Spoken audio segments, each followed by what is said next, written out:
Bienvenue dans Fringe Pop 3D ou 1, l'émission qui croit que le monde est plus étrange qu'on ne le pense, mais penser ne doit pas être étrange.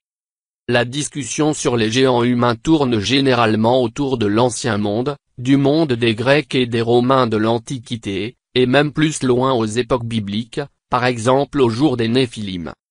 Mais la tradition géante n'est pas inconnue en ce qui concerne le Nouveau Monde, dès l'Amérique du Nord, centrale, et du Sud. Bien sûr, ces termes proviennent d'explorateurs européens des XVe et XVIe siècles, qui, jusque-là, n'avaient aucune idée de l'existence de civilisations avancées, ni de grandes populations humaines de l'autre côté de l'Atlantique. Nous avons discuté des géants de l'Amérique du Nord dans quelques épisodes précédents que vous pouvez visionner sur le site web de Fringe Pop 3D ou 1, où vous trouverez plus d'informations. Aujourd'hui, nous passons à l'Amérique centrale, à la Mésoamérique, avec un accent sur le Mexique, posant une question assez simple et directe. Les conquistadors espagnols, ont-ils rencontré des géants lors de leur conquête de la Mésoamérique? D'où vient ce sujet? Quelles sont les sources du savoir sur les géants dans l'ancien Mexique? Eh bien, fondamentalement, les récits de géants liés à l'ancienne Mésoamérique proviennent de trois sources générales. La première est essentiellement les traditions orales, les histoires racontées par les habitants indigènes aux conquistadors espagnols et autres qu'ils ont rencontrés. Nous n'avons aucun moyen de savoir si ces traditions, ces histoires, ont jamais été écrites par les habitants autochtones, car une grande partie de leur matériel textuel a été détruite et n'a donc pas survécu. Et certaines de ces sociétés n'étaient même pas alphabétisées. Cela ne s'applique pas aux Mayas et aux Aztèques, car nous avons leurs informations textuelles. Cependant, les informations textuelles dont nous disposons, même si elles sont dans les langues maternelles, ont en fait été écrites par des Européens. Notre deuxième catégorie se compose de sources écrites réelles. Nous avons donc une tradition orale, puis nous avons des transcriptions de cette tradition orale écrite par des explorateurs européens. Bien qu'ils aient eu l'aide de locuteurs natifs, ces locuteurs natifs n'étaient pas des scribes formés. Nous ne savons pas non plus que c'étaient des prêtres autochtones qui auraient mémorisé les traditions de manière précise. Ils avaient diverses capacités et différents niveaux de connaissances sur leurs propres traditions. Ainsi, les textes résultants ont été produits par des Européens, à l'aube des conquêtes, ou quelque temps après. Ces textes restent donc relativement récents, datant du XVIe siècle et au-delà. Cela est vrai même si certaines parties de ces textes sont écrites dans une langue maternelle. Une étude faite sur ce phénomène dit ceci. Afin de connaître les indigènes, qu'ils espéraient convertir, les frères et prêtres catholiques ont cherché des livres indigènes, mais les conquistadors ont détruit presque tous ces livres. Ainsi, les prêtres ont demandé à leurs élèves d'enregistrer des informations sur leur culture d'origine dans des livres qui ont fini par être écrits dans l'alphabet latin européen. De nouveaux codex ont été créés au XVIe et XVIIe siècle, enregistrant les connaissances contemporaines des scribes et des étudiants indiens. Tout cela signifie que les textes que la population source, les indigènes qui transmettaient ces traditions orales, se sont avérés être assez aléatoires, et qu'il n'y a aucune certitude que ces informateurs avaient une grande connaissance de leurs traditions. Mais au moins, ils savaient quelque chose, et les Européens l'ont enregistré. La troisième source de connaissances géantes sur le sujet de la Mésoamérique est, en fait, Internet avec son matériel plus ou moins artificiel qui n'existe que dans le monde en ligne. Vous pouvez aller en ligne, trouver toutes sortes d'affirmations sur les races de géants, qui ne font que peu ou pas appel aux sources existantes. Au lieu de cela, nous visionnons des dessins qui sont interprétés pour nous par des personnes qui créent des sites web ou une chaîne YouTube, lesquels ne sont pas vraiment fiables. Outre la fabrication de prétendues preuves, de nombreux sites web et émissions de télévision ne disent pas à leurs téléspectateurs que les images qu'ils diffusent sont d'origine européenne récente. Cela donne l'impression que ces matériaux ont survécu à la population indigène pendant de nombreux siècles, ce qui n'est tout simplement pas vrai.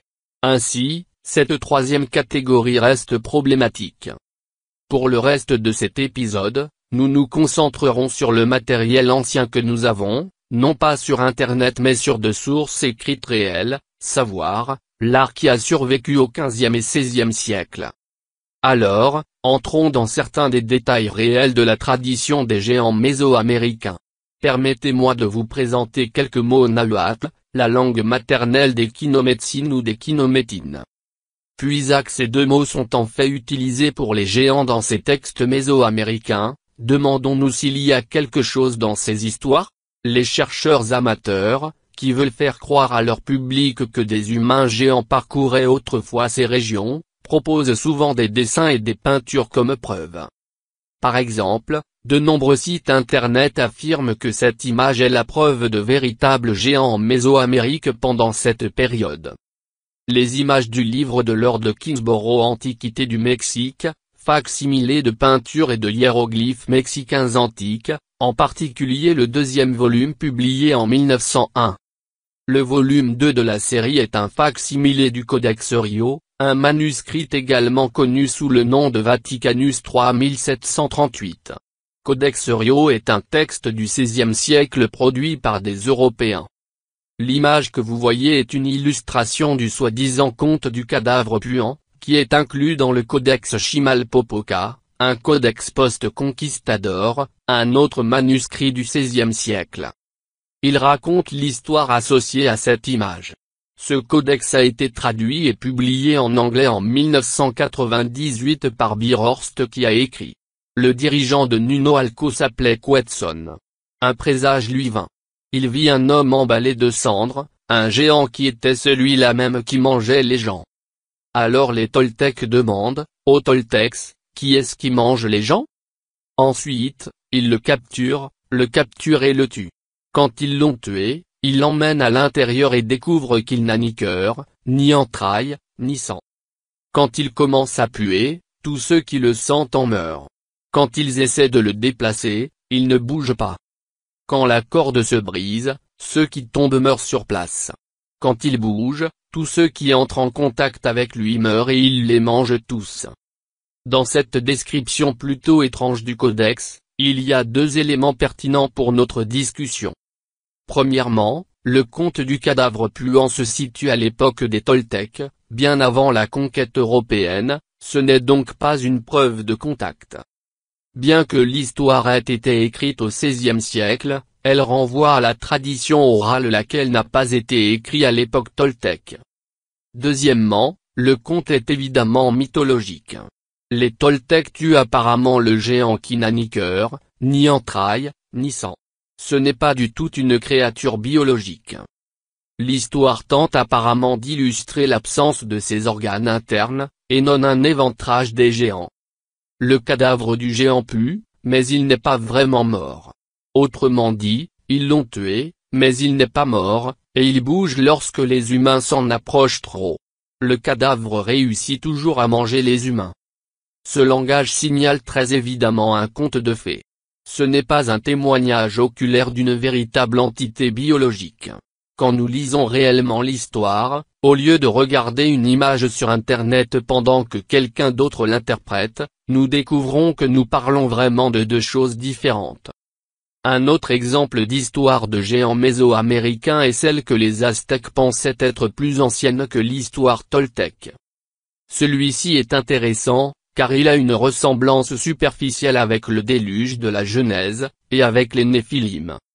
La tradition aztèque raconte l'histoire d'un Kinaïmtine géant nommé Kaloa qui a échappé au déluge en gravissant la montagne de Tlelaxiu qui était un paradis, et il a ensuite construit la grande pyramide de Cholula. Le déluge a eu lieu dans le premier soleil, c'est-à-dire la première des 5 créations selon la religion aztèque, il a donc lieu dans une antiquité très lointaine.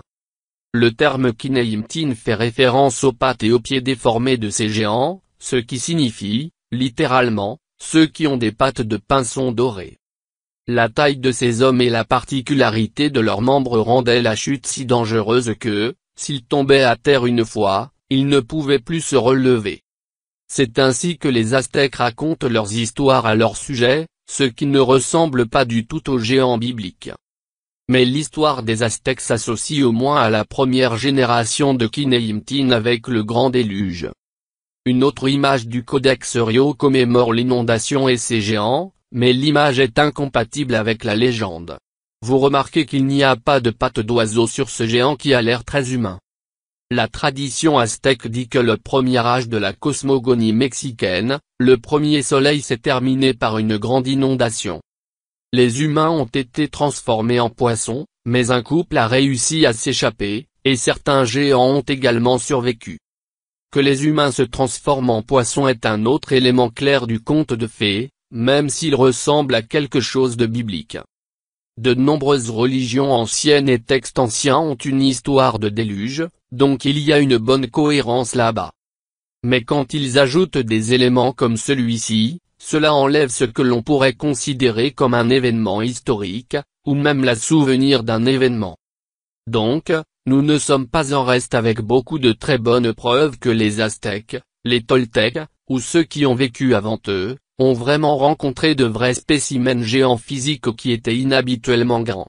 Ainsi, à partir du premier soleil, à l'époque des Aztèques, nous n'obtenons pas d'informations fiables. Ce que nous lisons a des éléments de contes de fées. Ainsi, nous nous retrouvons sans rien que nous appellerions une histoire solide.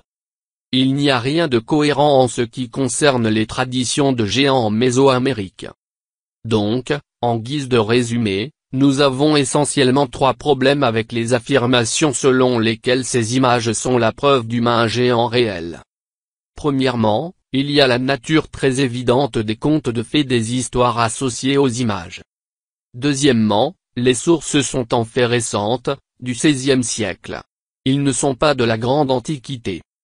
Troisièmement, la tradition concerne une Antiquité si lointaine que, même si nous avons une représentation fidèle de la tradition indigène aztèque ou mésoaméricaine de la tradition orale, concernant les événements de création, les contextes de ces histoires restent extrêmement éloignés. Ces récits ne proviennent pas d'une époque où les Européens ont été témoins de géants, même si les contes ont été correctement enregistrés. Nous n'avons vraiment rien pour relier ce matériel aux conquistadors espagnols. Certains pourraient protester contre le fait que les comptes rendus par les Espagnols eux-mêmes, lors de l'invasion sous Cortés, disent que lui et ses hommes se sont vus montrer des os géants. À partir des archives de Bernard Díaz del Castillo, datées du 25 septembre 1519, nous lisons le témoignage suivant d'un procès-verbal que le soldat a écrit. Il écrit. Au cours d'une conversation entre Cortés et Quicatonga, l'Indien a déclaré que leurs ancêtres leur avaient dit qu'il y avait longtemps, il y avait des colonies d'hommes et de femmes très grands ayant d'énormes os. Mais parce qu'ils étaient très mauvais et de mauvais comportement, ils les ont tués en combattant avec eux. Afin que nous puissions voir que les corps de taille énorme qu'ils avaient, ils nous ont apporté un os de jambe de l'un d'eux, qui était très lourd et très gros. Ceci s'agit d'un texte source primaire du XVIe siècle, d'un véritable conquistador. Qu'est-ce que les indigènes ont apporté aux conquistadors espagnols pour qu'ils le regardent? Étaient-ce des os de géants humains? Non, pas vraiment. Comme dans un épisode précédent que nous avons présenté sur les géants d'Amérique du Nord, nous avons ici ce que nous appelons le problème proboscidien. Si vous vous souvenez, dans cet épisode précédent, nous avons parlé du travail d'Adrien Maillard. Elle, avec d'autres chercheurs, qui ont étudié la distribution des os de mammouth en Amérique centrale, en Mésoamérique et au Mexique, a réussi à corréler ces découvertes avec ces histoires, c'est-à-dire avec ces contes dans ces documents espagnols. L'étude des restes de mammouth trouvés au Mexique a été menée de manière assez approfondie.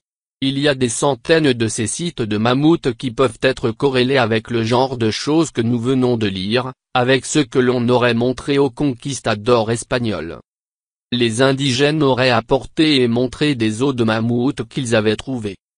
Si vous vous souvenez de notre épisode précédent, certaines de ces découvertes étaient des crânes qui avaient un trou qui ressemblait à un œil de cyclope. Les Espagnols pourraient facilement les confondre avec des humains géants, surtout lorsqu'il les trouvait relativement intacts.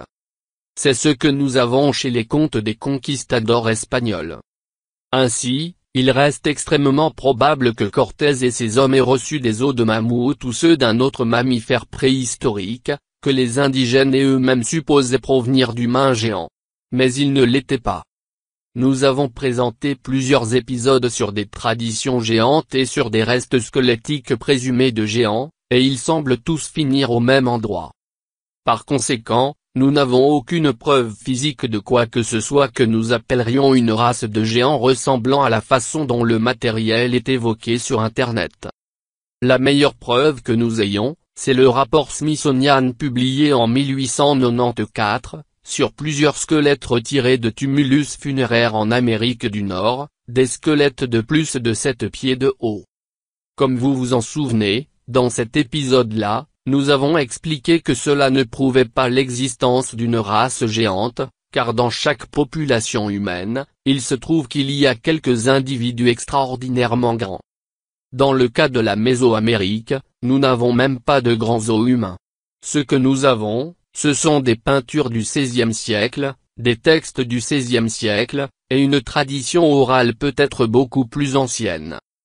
Leur tradition raconte des événements où les humains ont vu des géants à l'époque de la création, avant qu'un déluge primitif ne se produise. Nous n'avons donc vraiment aucune preuve de contact moderne avec des géants humains en Mésoamérique, et l'exemple de Cortés ne compte pas, à cause du problème proboscidien. Nous allons donc continuer à chercher des preuves de géants, car il y a beaucoup plus d'informations sur les géants à considérer, ce que nous ferons ici à Fringe Pop 3D ou 1, car c'est un sujet intéressant. Je tiens à te remercier d'avoir regardé cet épisode particulier de la Fringe Pop. Si vous souhaitez obtenir plus d'informations sur ce sujet et les sources dont j'ai parlé, alors veuille visiter notre site web. Et s'il te plaît, reviens visionner d'autres épisodes, car ce que tu sais peut ne pas être vrai.